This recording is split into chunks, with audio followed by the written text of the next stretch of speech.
ভূমিকম্প বা আর্থকুয়েক সম্পর্কিত 10টি গুরুত্বপূর্ণ ইংরেজি শব্দ ও তাদের বাংলা অর্থ শিখুন। প্রথম শব্দটা হচ্ছে এপিসেন্টার, উপকেন্দ্র। মাটির নিচে যেখানে ভূমিকম্প শুরু হয় ঠিক তার ওপরে ভূপৃষ্ঠের স্থানটি।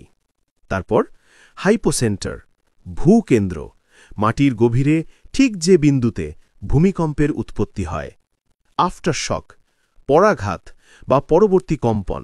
বড় ভূমিকম্পের পর ছোট ছোট যে কম্পনগুলো হয়। সিসমোগ্রাফ, ভূমিকম্পের তীব্রতা মাপার যন্ত্র।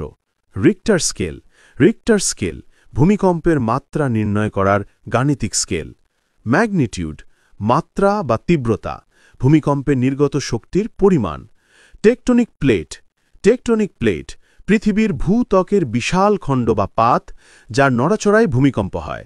ফল্ট লাইন, চ্যুতিরেখা, ভূত্বকের ফাটল বা যে রেখা বরাবর শিলাস্তর ভেঙে সরে যায়। ট্রেমর, মৃদু কম্পন, ভূমিকম্পের ফলে সৃষ্ট কাঁপুনি। সুনামি, সমুদ্রের তলদেশে ভূমিকম্পের ফলে সৃষ্ট বিশাল জলোচ্ছ্বাস।